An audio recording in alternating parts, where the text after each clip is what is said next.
محمد الأمين وعلى آله وصحبه أجمعين وبعد. We begin with Allah's blessed name. We praise Him and we glorify Him as He ought to be praised and glorified. And we pray for peace and for blessings on all His noble messengers, including the last of them all, the blessed Prophet Muhammad sallallahu ta'ala alayhi wa sallam, as we greet you from the city of Bradford in Britain with Assalamu alaikum wa rahmatullahi wa barakatuh. And may Allah bless Kaisar, who organized all three lectures here. Bradford, this is the only city where I'm giving three lectures, thanks to Kaisar.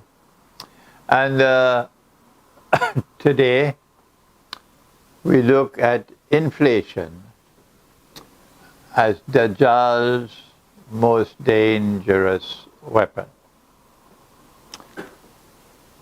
And it is good that we had a lecture yesterday on the gold dinar and silver dirham, because that lecture gives us the foundation to be able to deal with inflation. What is inflation?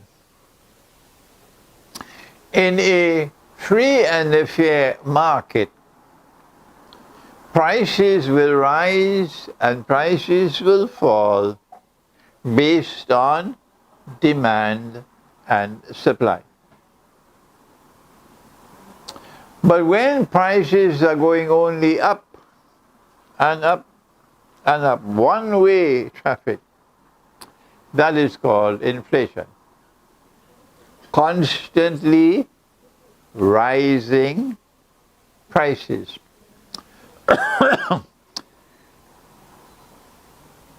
And sometimes we have something called runaway inflation, where the prices rise astronomically and rapidly. What is it that causes this? Why is it that you do not have prices rising and falling based on demand and supply? What is wrong with this market that we now have this strange thing called inflation? Answer: inflation is directly connected with the money which you're using. If you use dinar and dirham, which is money with intrinsic value, does Bitcoin have intrinsic value? No. So those who say that Bitcoin is halal money, should we not invite them to go back to school? Do cryptocurrencies have intrinsic value? No. Does paper money and plastic money and electronic money have any intrinsic value? No. But money in the Quran and money in the Sunnah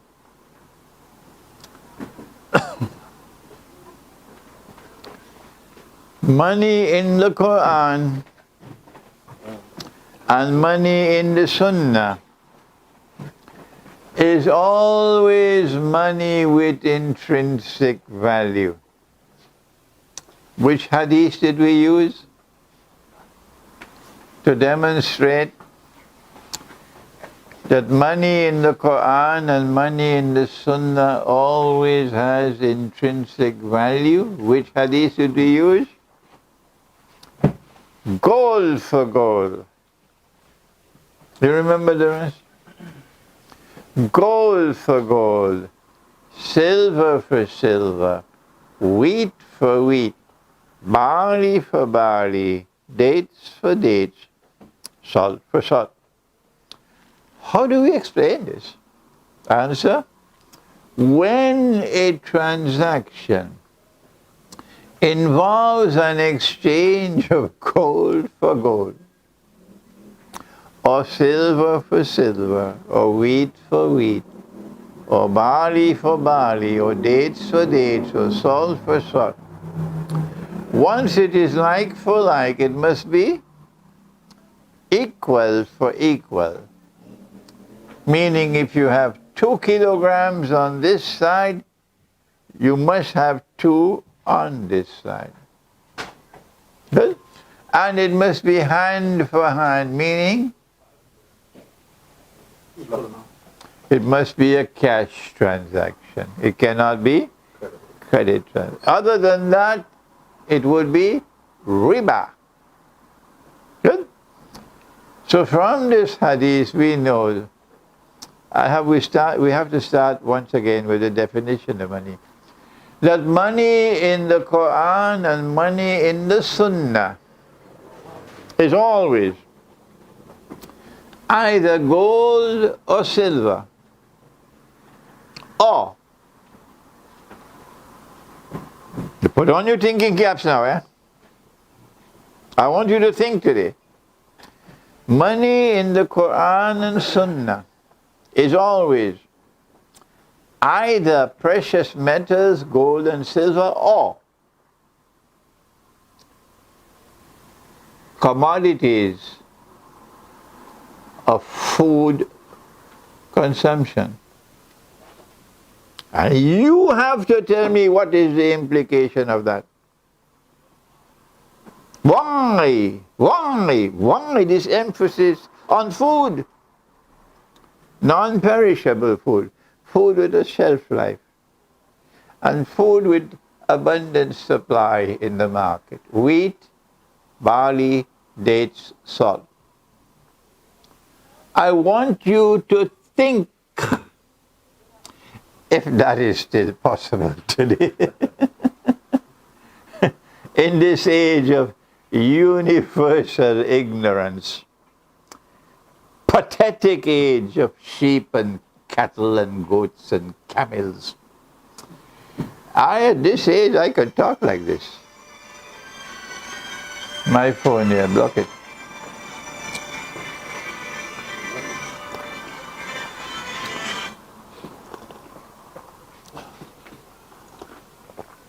So I will leave that question with you. And maybe one of you might help me to get a better grasp.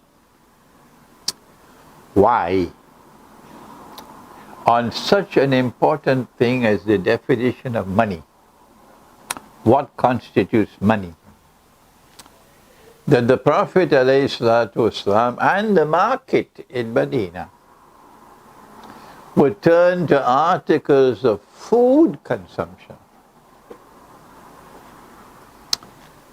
which have a shelf life, which is an abundant supply in the market, as money, when gold and silver are in short supply. Why did they choose food? Good. The implication of this hadith is that money in the Quran and Sunnah always has intrinsic value. This was yesterday's lecture. What is the meaning of intrinsic value? Value of the item in the item. That's right.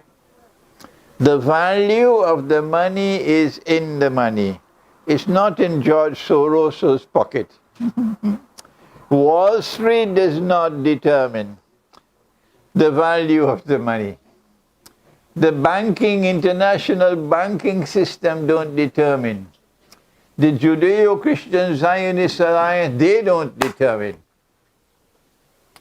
The value of the money is created by Allah. That value can fluctuate based on demand and supply.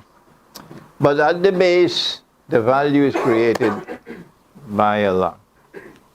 So long as we use this money, there was never any inflation in the world. Except, when did we have inflation while using dinar and dirham? He answers every single question, yes?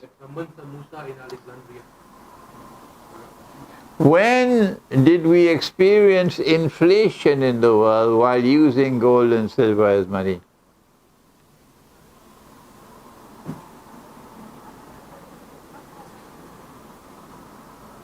The rabbis, rabbis,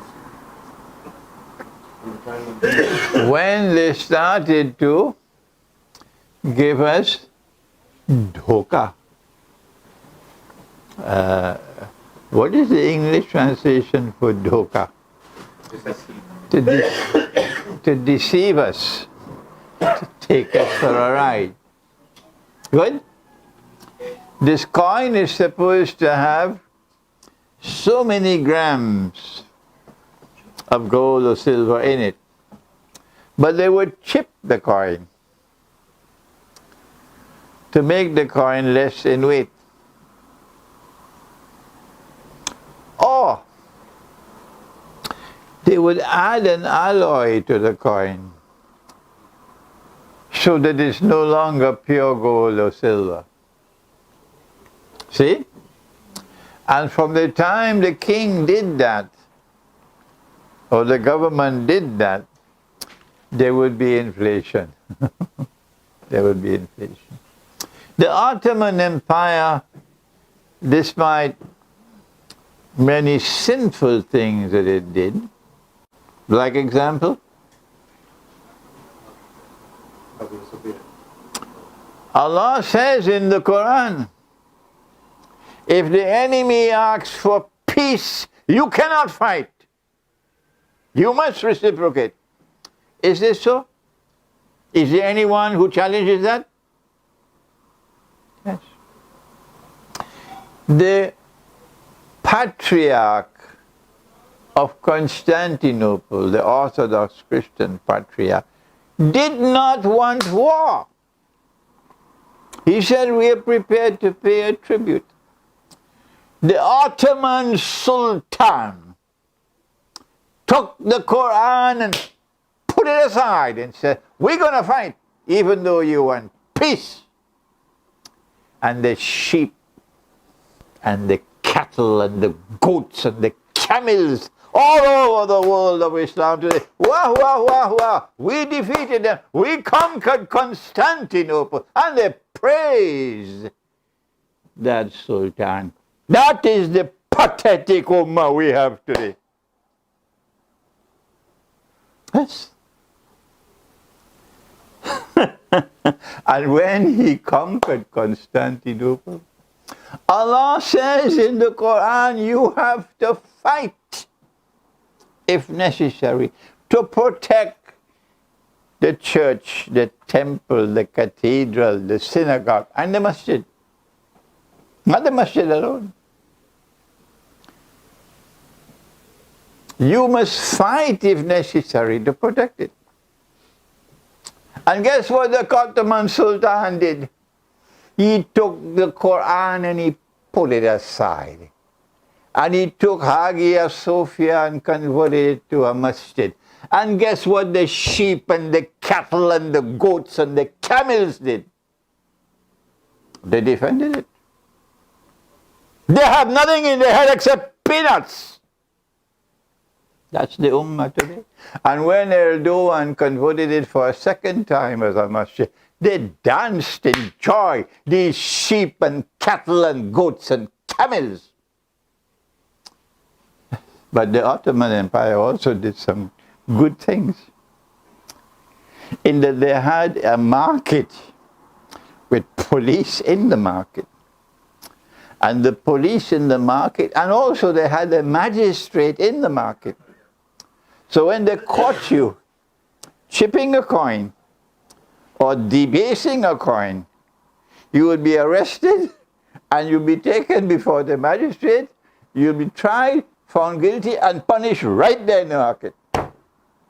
That's what the Ottoman Empire did. Good. But that's not the inflation we have today.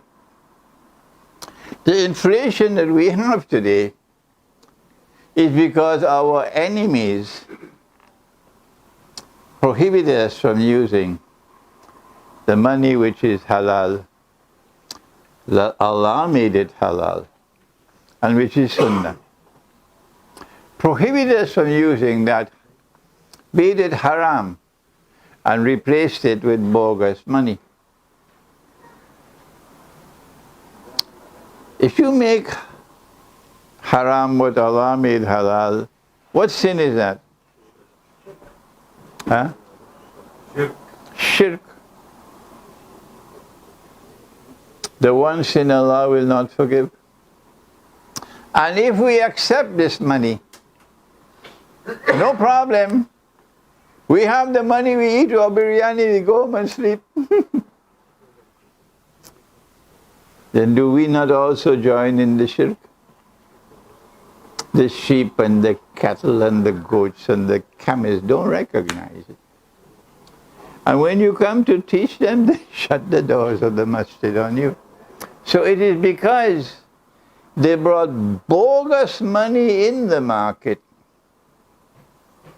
Money that they could manipulate. That this money started falling in value. And as the money fell in value, prices were constantly rising. I told you when I went to study in Pakistan, Pakistan was only 17 years old. I was still a teenager when I went, 1964. And $1 was what? 1 rupee? 75 paisas. Good? And you could run your home. All the expenses for the home could be managed in 500 rupees. That's all you needed. And from 1 rupee 75 paisa, how much is it today? How much? 100 and? 200 and? 230? Dollar is 197. Whatever it is, if you still cannot recognize that you've been ripped off, Dajjal is destroying you, go back to school.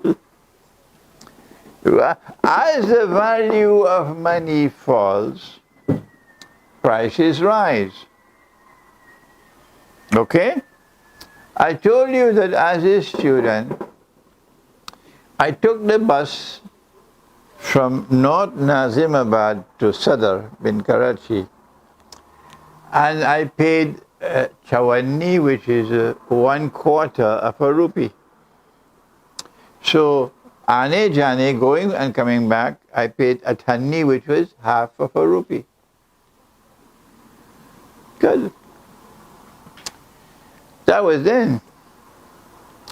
Suppose you're working and earning your livelihood with this money, and your wife takes it and locks it away in a box for the rainy day. And she's able to save up 1,000 rupees. 1,000 rupees could manage all the expenses of the home for 2 months.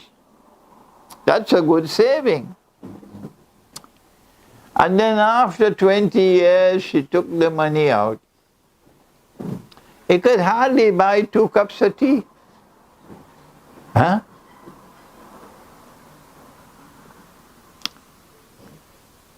Oh, let's give you another example. You're working for the whole month and you got your salary. And with your salary you could buy a camel. After 5 years, the same work, same salary, you can't buy a camel anymore. What can it buy? Gadha. A donkey. A donkey. The value of your wage is falling. And as the value of your wage is falling, you're being ripped off. So as prices rise, money falls.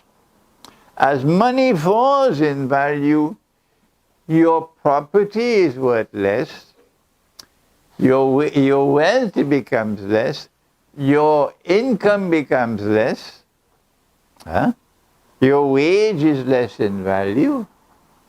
And Allah speaks in the Quran 3 times. And this is what He says about inflation.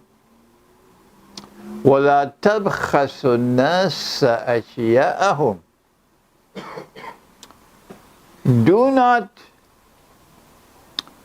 the elegant way of saying it is, do not cause the wealth, the value of the wealth, the property, the goods, the income, the wage of people to be constantly diminished until it becomes of little or no value.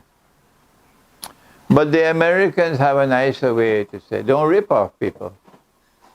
It's a rip off. It's a rip off.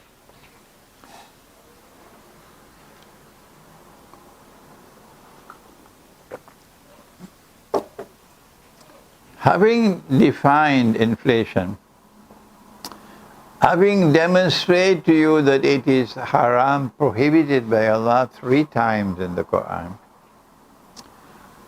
having explained to you it's our enemies who did it, modern Western civilization is the enemy of all religions, not just Islam. Even here in Britain, Britain is now an atheist country. Nobody goes to church anymore. That's why they have to sell all their churches and cathedrals and so on. They can't afford to maintain them. Nobody going to church. They're becoming an atheist state. The modern West wages war not only on Islam but on the religious way of life. And the objective of this war is to transform all of mankind into one global, godless society. Good. Having explained this, now we come to the meat of the lecture. What do we do about it? And I want to respond both from the micro and the macro. The micro perspective is you and your family. The macro is the state. The first thing we have to do at the micro level is not to keep our wealth in bogus money because it's constantly falling in value. So buy gold or silver. And that gold or silver would function successfully in one of the 3 functions of money. What were the 3 functions? Transactions. The first one was a measure of exchange, the means of exchange for buying and selling. The second one was a measure of value. What is the value of my book? What's the value of a haircut? And the third one was a store of value. That your value will be kept safely in this money. So if you buy gold and silver, the gold and silver would store the value safely. So if you take out the gold and silver after 5 years, 10 years, it could still buy the camel. If 1 dinar could buy a sheep at the time of the Prophet ﷺ, then 1,000 years later, 1,500 years later, provided the demand and supply remain constant, 1 dinar could still buy the sheep. So the first thing we do is try to convert whatever wealth we have into dinar and dirham. But can you use it to buy and sell now? No. You cannot use it to buy and sell. So it doesn't make sense to buy the coin, because if the gold has to be converted into a coin, you got to pay the mint for minting the coin. But we're not using it as money. So it makes more sense to buy gold bars, which will be cheaper. And the gold bar will do the function of storing money. Similarly with silver bars. However, if you build a market, and in that market people can buy and sell using dinar and dirham, then you will need coins. And the coins have to be minted at specific weights and value. I found in Indonesia you could have a 1/6 of a dirham, a quarter of a dirham, a 1/3 of a dirham, a half of a dirham, and a dirham in Indonesia. You need that if you want to buy a cup of chai. You don't need a whole dirham. So, the first point we make is, it makes more sense so long as we don't have a market in which we are buying and selling using dirham and dirham, dinar and dirham. It makes more sense to buy gold bars and silver bars rather than gold coins and silver coins. Good.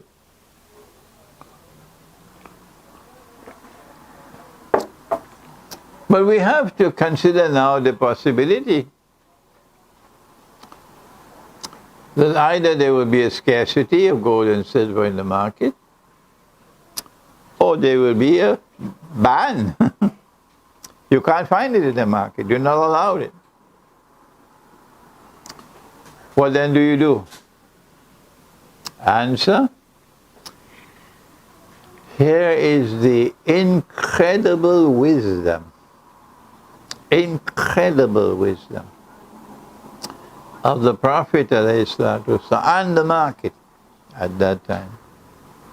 What you will do is to buy wheat, rice, barley, sugar,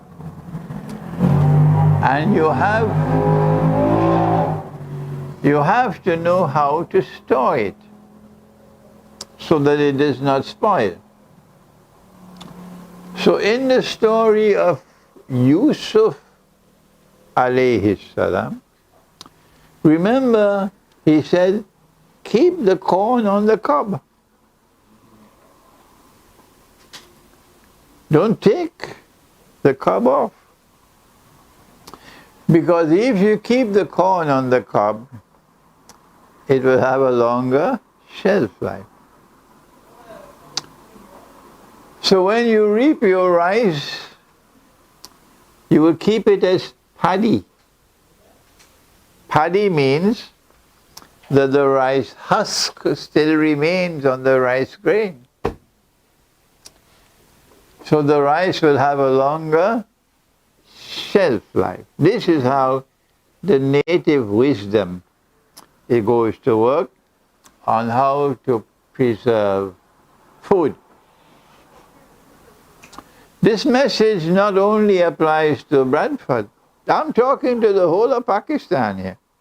Somebody is going to translate this and put in Urdu subtitles and Pashto subtitles for Afghanistan, inshallah, and Balochi and Sindhi, so that people in Pakistan would learn. You have a huge agrarian economy in Pakistan. I traveled through Pakistan and I saw the wheat fields, huge, large, mashallah. It was like Java and the rice fields of Java. Yeah. Pakistan also has an abundance of rice. Sugarcane is abundant in Pakistan, so you have sugar, okay?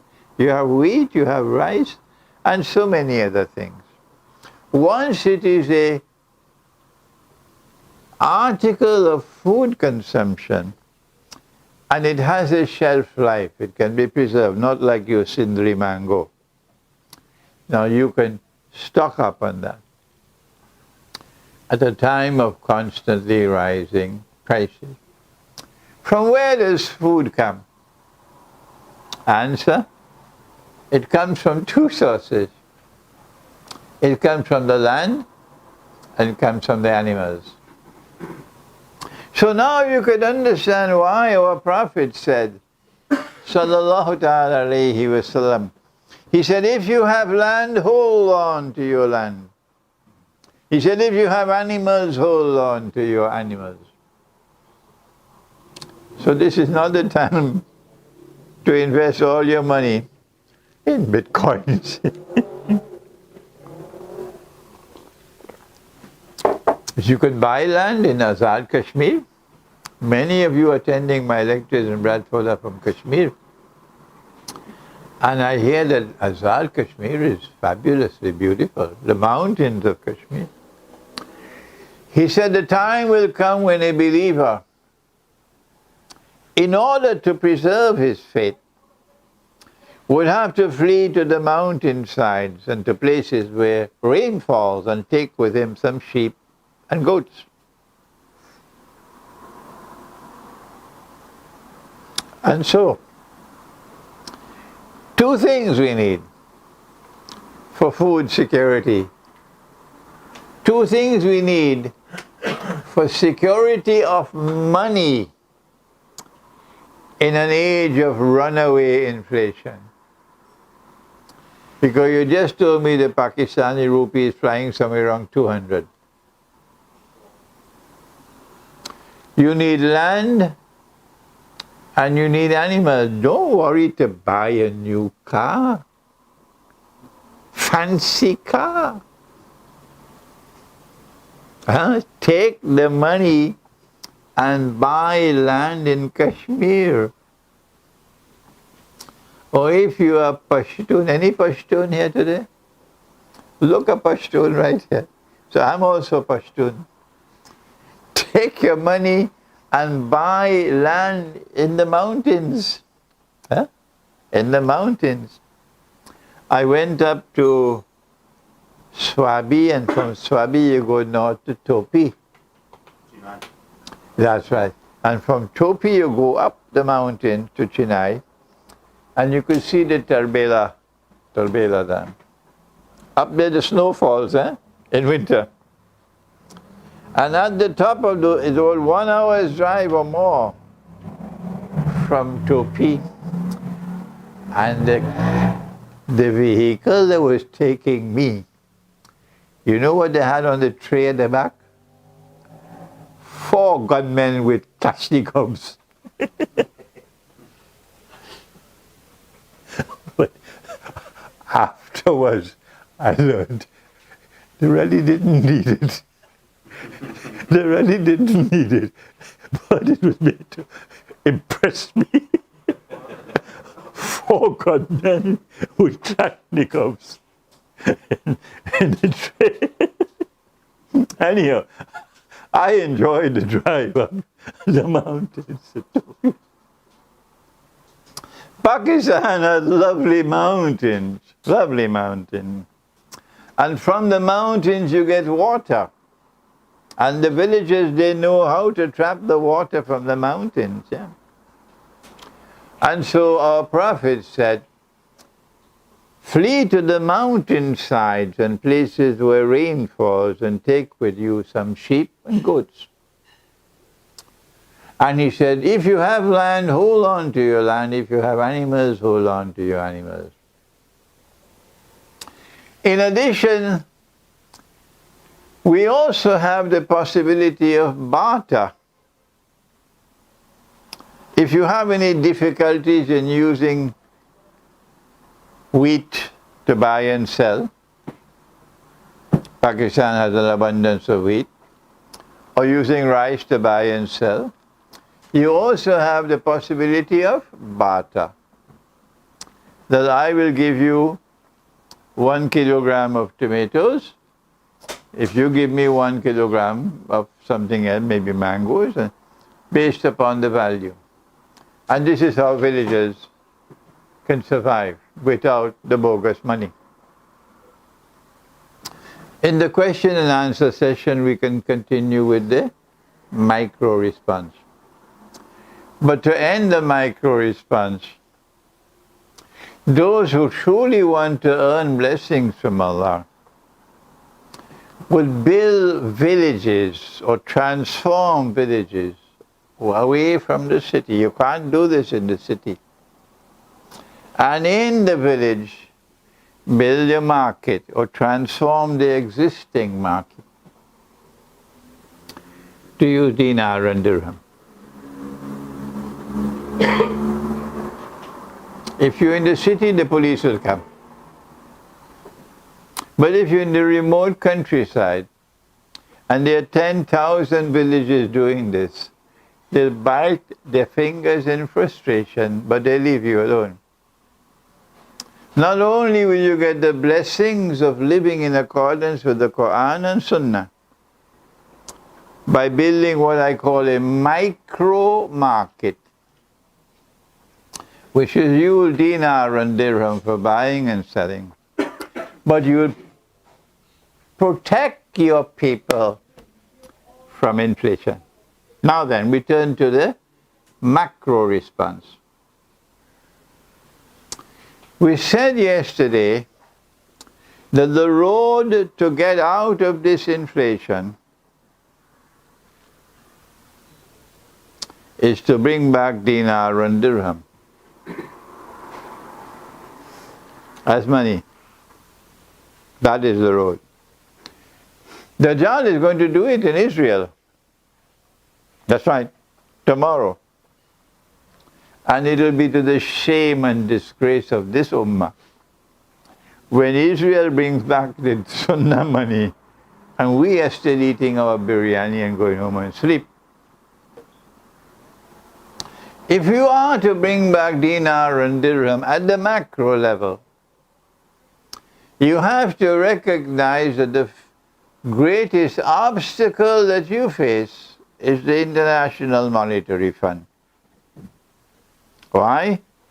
Because the IMF prohibits the use of gold as money. So you got to bite the bullet. There's no way out. Imran Khan was not prepared to bite the bullet, because I'm sure he knew the subject. I was teaching the subject. But he and his government and their advisors were not prepared to bite the bullet. And if he is re-elected as Prime Minister, it will be the same thing. They will never bite this bullet until the people of government of Pakistan force them to bite the bullet. That's the sad story.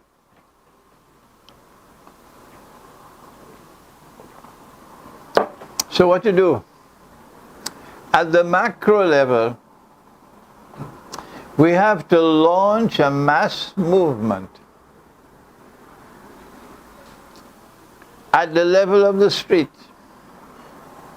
at the level of scholars, at the level of the universities, at the level of the masajid, at the level of the housewives.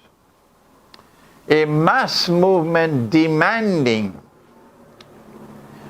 the dinar and dirham be recognized as legal tender, indicating that it is valid money. And anyone who wants to pay a bill is entitled to pay it in dinar and dirham. And anyone who sells anything is entitled to demand that payment be made in dinar and dirham. And so the laborer can demand that his wages be paid in dinar and dirham. I told you yesterday, well, where will we get the dinar and dirham? Answer, that's what the market is there for. From the time there's a demand for something in the market, the businessmen will be on their feet. That's what they're there for. That's business. To fulfill a demand in the market. The first one on the road is the one who will reap the most. So don't worry about where the dinar and dirham will come from. From the time you make dinar and dirham legal tender, the rupee will still remain in the market. But even the housewife, your wife at home, will recognize that this money functions successfully as a store of value. And that one does not. So she'll wring your ears for you if you do not demand your salary in dinar and dirham. As the demand for dinar and dirham increases, the demand for rupee, paper rupee, will become less and less, until eventually the paper rupee will collapse. Nobody will want it. So then all you need is a wheelbarrow to take it out. Burn it, because nobody wants it. Good. So number one is to launch a mass movement demanding the dinar and dirham be recognized as legal tender in Pakistan. And if Pakistan does it, the whole of the world of Islam will be forced to follow. The rupee still remains in the market, while the dinar and dirham is recognized as money. But once good money comes in the market, bogus money collapses. That's why the International Monetary Fund prohibited the use of gold and money. Because if you have gold in the market, their paper money, their US dollar and their British pound and their euro and all the rest of paper money will collapse. Now then, the next problem is, you cannot make dinar and dirham legal tender while you are member state of the IMF, because the IMF prohibits it. So in order for the government to submit to the demand of the people and make dinar and dirham legal tender, the government will have to leave the IMF. You will no longer be a member state of the IMF. Do you know anyone who ever attempted to leave the IMF? Who was it? Huh? What did he say? No. Who? Hugo Chavez. No. Yes, Hugo Chavez tried, but he failed. Who is the most important name? Ahmad Sukarno, I told you yesterday. You had too much biryani for dinner. Ahmad Sukarno took Indonesia out of the IMF and also had to take Indonesia out of the UN. They removed him. The same way that when Charles de Gaulle stood up in the French National Assembly and declared that the international monetary system was unjust and favoring the United States, and they removed him with a color revolution. And they did the same thing with Pakistan. They don't have any shame. No. So Ahmad Sukarno took Indonesia out of the IMF. At that time, he could do it. When Hugo Chavez attempted to do it for Venezuela, I don't know, 30, 40 years later, he couldn't do it because the IMF had put too much rope to tie you down. So if Pakistan is to submit to the wishes of the people, to declare gold and silver, dinar and dirham as legal tender, the implication is that the government will have to exit the IMF. I don't know, because I have not studied this subject. What will you have to do to exit the IMF? Because they put plenty rope around you to prevent you from doing it. So we need, this is not my homework. This is the homework of others who will devote their time and attention to this subject. You can't expect me to do everything. We have to have those scholars who will now have to examine, go to Venezuela, meet with the Venezuelan Central Bank, find out from them what are the difficulties if you want to exit the IMF. Tell us. Because if you go to the IMF, they'll shut them out, they won't tell you anything.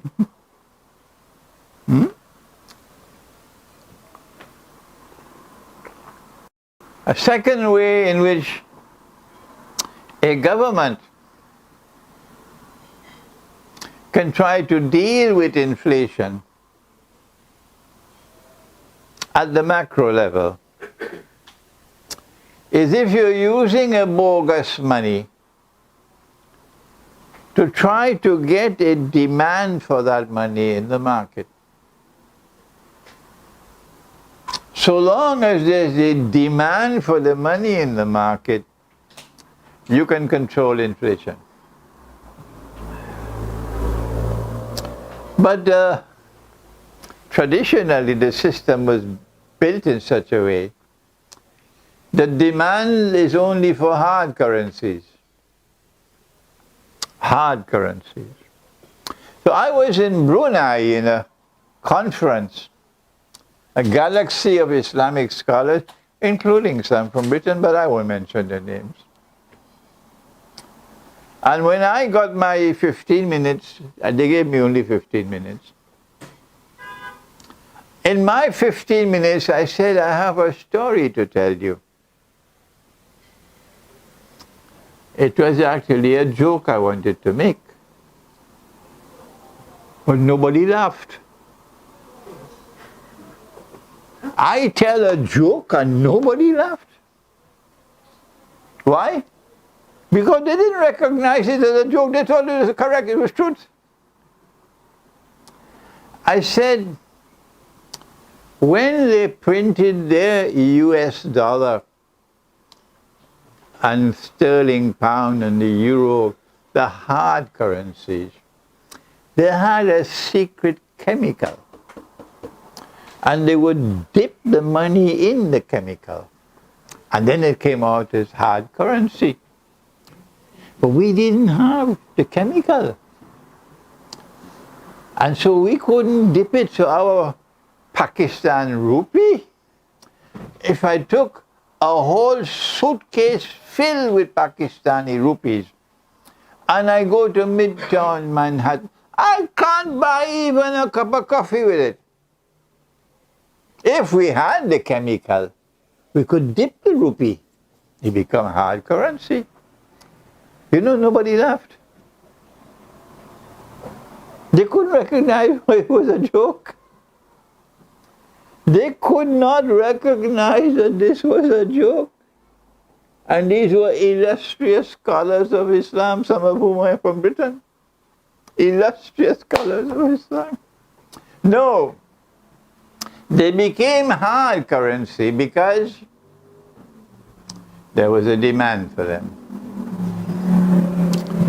You wanted to travel, you needed this money. You wanted to do business, you needed this money. You wanted to import, you had to use this money. And because there was a demand for these currencies, that's why they became hard currencies. It's not just from the West. The Brunei, I think it's dollar, Brunei is dollar, it's strong. The Singaporean dollar is strong. The Saudi Riyal, strong. The Australian dollar. All of these currencies are strong. Why? There is a demand for them. The other way in which you can keep them strong is if you have a backing of gold for them, or oil. Then the currency will be strong. You have oil or you have gold. Imagine my surprise. That even though Venezuela has oil, Venezuela has gas, Venezuela has gold, and yet the Venezuelan bolivar is almost worthless. So that even if you have the backing of oil and gold and gas, they can still destroy you. Imagine Zimbabwe and Robert Mugabe nationalized all the farmland because the British owned them. And Britain responded. And I landed in Harare. My aircraft landed early and my people were not there to receive me. I wanted to make a call, telephone call, inform, I've arrived. I only had South African rands in my pocket. So I asked, what is the cost of a local call so I can change some rands to Zimbabwe dollar? They told me a local call will cost $2 million. Huh? A local call will cost $2 million. So what they did to Venezuelan money, they did it to Zimbabwe money. So that it appears to me now that the only way you can keep your bogus money from inflation and be sure that you would succeed is if you can create a demand for your money. And that's what Putin has done. That is what Russia has done. They have slapped Russia with more sanctions than any other country in history. Normally, with these kinds of sanctions, your money should be experiencing, your economy should be experiencing runaway inflation. $1 should be about 1,000 rubles by now. So what Russia did is, for unfriendly states, you want to buy our oil or our gas, you got to pay for it in rubles. The same trick that they use that I explained yesterday with the mountain of gold. The same trick that Kissinger used with Faisal, that you must sell your oil for only US dollars. That's how the US dollar survived. So Putin said, we sell our oil and our gas and maybe other things as well to come for unfriendly states with only ruble. And they can't do without the oil and the gas. So in order to save themselves from embarrassment, they need it. They're now buying it through third parties. And they're submitting and buying it with rubles. Russia said, you can pay for the oil, we'll open an account, and you can pay for the oil in euros. So you'll not be violating sanctions. But when you pay for the oil in euros, the bank will change the euros to rubles. And the payment for the oil will be made in rubles. And as a consequence, there is a significant demand for the ruble. And the ruble is now stabilizing. And so here are some of my ideas of how we can respond to inflation at the macro level. I don't know what Pakistan has to offer, and insist that you must pay for it in rupees to get the demand for the rupee in order to stabilize the rupee. I don't know what you can do. Pakistan seems to be more interested in US dollars and euros than payment in rupees. But I want to stop now. I've taken you from a definition of money, and then a definition and an explanation of what is inflation. I've quoted the verse of the Quran which prohibits inflation, repeated 3 times in the Quran. وَلَا تَبْخَسُ النَّاسَ أَشْيَاءَهُمْ. I then turned to responding to inflation at the micro level, and then I ended with responding to inflation at the macro level. And now it's time for you to offer your questions. Can you get it hot for me, please?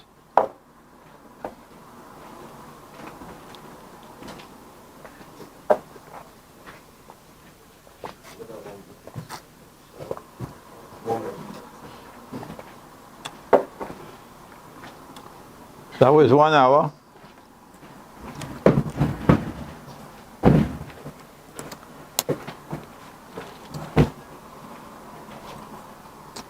Question and answer. Yes, Any sir. questions, please? Please raise your hand if you've got a question. Yes. Assalamu alaikum wa rahmatullahi wa barakatuh. Walaikum assalam. I just want to thank yourself on behalf of myself and alhamdulillah everybody else. May Allah subhanahu wa ta'ala give you jazai khair, and may Allah subhanahu wa ta'ala raise your status. I think a lot of people have benefited from this in very informative talk. I myself definitely will benefit. Ameen. And a lot of your other speeches I've listened to, alhamdulillah, most definitely will benefit. It's just one of the reasons why I've come is, obviously, like I said, we've benefited a lot from your talk. And here in Bradford, especially over the last couple of days, quite a bit of controversy has been regarding yourself, regarding a few of the statements that you've made inside your previous videos in different topics. Pertaining to this subject that we dealt with today? No. Well, please, the proper way is hardly anybody else is teaching this subject. No Darul Uloom is teaching this subject. Definitely. It's a critically important subject. It would be a tremendous waste if we do not direct your questions and your comments at this time to this subject. That's why I did actually wait. After we have had questions and a discussion on this subject, we can turn to other subjects, if you don't mind. No, Right, please, That's okay. why I actually looked around if anybody else. Thank you. Do you have a prediction or an estimate as to if and when every fiat currency will collapse? The hadith of the Prophet ﷺ that I explained yesterday is that they will fight for the mountain of gold, which I interpreted to be the petrodollar monetary system.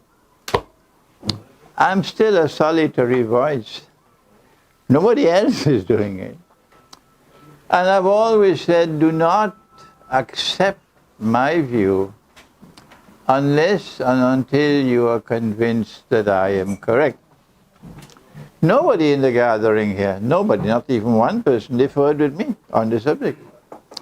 That the mountain of gold came into being in 1974 when an ocean of oil began to function as a mountain of gold. When Saudi Arabia agreed to sell oil for only US dollars. Good? That petrodollar monetary system is now collapsing. If it collapses, there will be civil war in the United States. If it collapses, the whole of the Western world will face monetary collapse. If it collapses, all the currencies in the rest of the world will collapse with it. And the Western world will look very, very bad. So they have to do something to hide their responsibility for the collapse. What will they do? Print more money. The print more money. What they will do is to ensure that the Great War takes place. Because when the Great War takes place, it's not the internet alone that will collapse. It's the monetary system will collapse. How soon will the Great War take place? Okay? I made a video a few days ago. The Security Council of the United Nations adopted a resolution unanimously calling for a peaceful resolution of the problem in Ukraine and for support for the effort of the Security Council, the Secretary General of the United Nations, to negotiate a peaceful resolution to the problem. And so, the Western world does not want peace in Ukraine. They want the war to continue. But they cannot themselves do that which will bring about a continuation of the war. Because they are committed to the resolution. So I suggested that they will use a proxy. And that proxy will intervene in the war in Ukraine using bogus reasons. The purpose of a Polish intervention in the war is to try to expand the war. Good? But they know.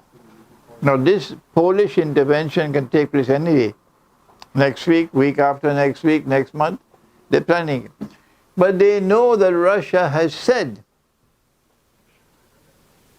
that if you do that, we will respond immediately and powerfully. Russia said that. And when Russia speaks, Russia acts. So we could very well be on the verge of a dramatic escalation of the war in Ukraine to bring about the Great War and the collapse of the monetary system. Good? I made that video about a week ago. Is there any Maulana? Nobody. Any Mufti? Any Sheikh who is offering any guidance to the people on this subject? And yet you blasting away at Imran Hussain. Shame on you! Sheikh, is there a question, guys? Yes, question. I've got a question and I want to ask the Sheikh if... Can you speak a bit louder, please? Yeah, I've got a question, Sheikh, and I want to ask it, and if it's alright, I've got your permission to ask it. The question that I've got is from what I've gathered from this today is that, the IMF and with it being Russia, because Russia poses a good challenge to all these countries because nobody can step up to it. Is it a good idea to make a Russian bank account to protect your money?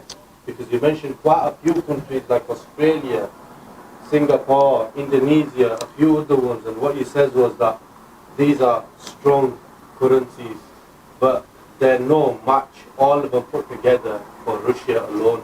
So would you say Russia is at the top? I gave you better advice than that.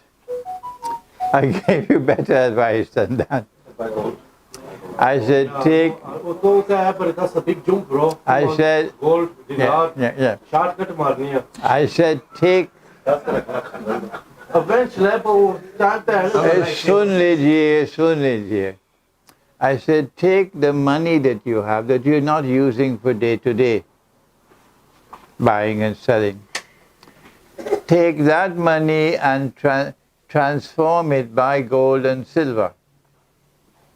But more important than gold and silver perhaps is land and animals. Don't buy the land and animals in Britain. No.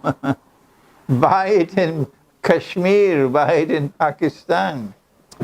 In addition to that, stock up on articles of food consumption which have a shelf life. Because Pause for the videos. Answering.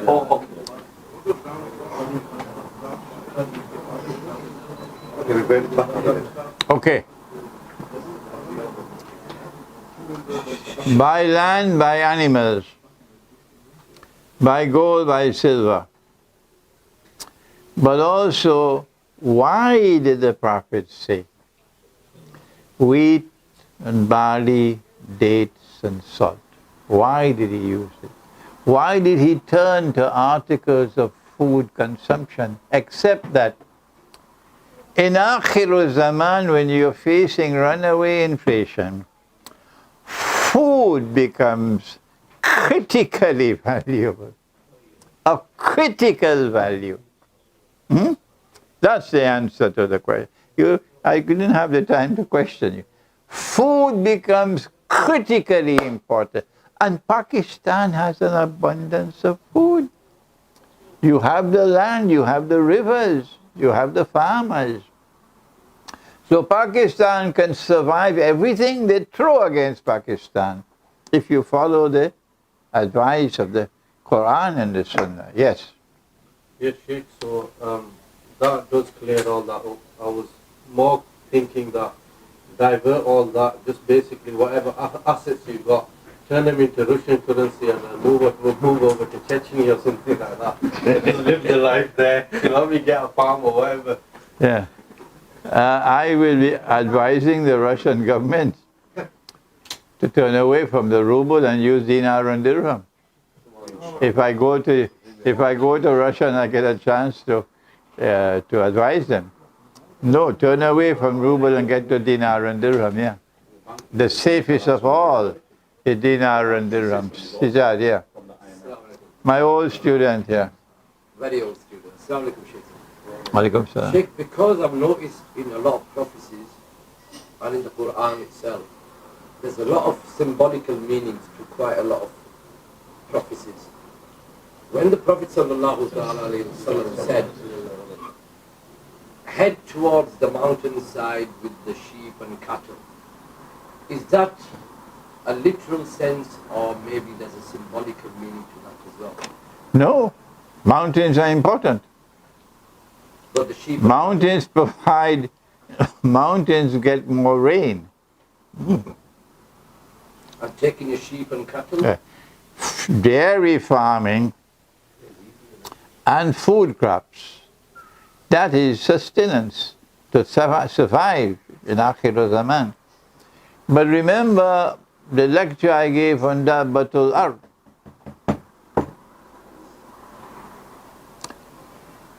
That the minsa of the staff of Sulaiman alayhi salam had miraculous powers in it, like the staff of Musa alayhi salam. And if you're holding on to the staff of Sulaiman alayhi salam, you had control of the minsa'a. This is seen, minsa'a. You could get the jinn to believe Sulaiman is still alive because they're seeing him walking and talking. But he's dead and everybody knows he's dead. Okay? Until Dabbatul Ard comes and they destroy the minsa of the staff. I have to control my anger and control my tongue, but sometimes it's really difficult. With those who believe that Dabbatul Ard are some termites who come to nibble at the bottom of the staff. And when they bite off enough, the staff would lose its balance. And then the body would topple, and then the world would know that Sulaiman is dead. I have to control my tongue and my anger. You cannot imagine the anger inside of me with these pathetic scholarship. That's the gentlest word I could use. Pathetic scholarship. So, what is it that destroys the minsa of the staff? As a consequence of which, whoever is holding on to the staff, who is the jasad, meaning the dal, will no longer be able to fool the jinn. The jinn will stop working for him, and that's goodbye to Israel. The jinn will stop obeying him, and that's goodbye to Israel. I have offered my view. I could be wrong. But I have a duty to offer an interpretation, ta'wil. And when I offer the interpretation, I must be sensible enough to say Allah knows best. Because only Allah can confirm that an interpretation of the Quran is correct. So I have said that perhaps the Dabbatul Ard, which is attacking the minsa of the staff, and taklimuhum, causing injury, causing harm, that is taklimuhum, are the electromagnetic waves with which we are now being inundated around the world with your cell phone and your, what do you call that system for driving the car? GPS. Nobody has to bother about learning the road anymore. Follow the GPS. Huh? And your wireless internet and all of these things. And now the bees cannot navigate to produce honey, and honey production is falling. I have the evidence. Small birds are falling as prophesied by the Prophet ﷺ. So I have given this interpretation of Dabbatul Ard, and that is happening now. And in addition to harming the bees and the birds and so on, it is also harming the babies and the children and damaging their memory. So tomorrow you will not ever have a hafiz of the Quran from a child growing up in the city. Only the child growing up in the remote countryside could become a hafiz. What's the value of the mountainside, if this is correct? The answer is the electromagnetic waves will not damage you at the mountainside. Okay?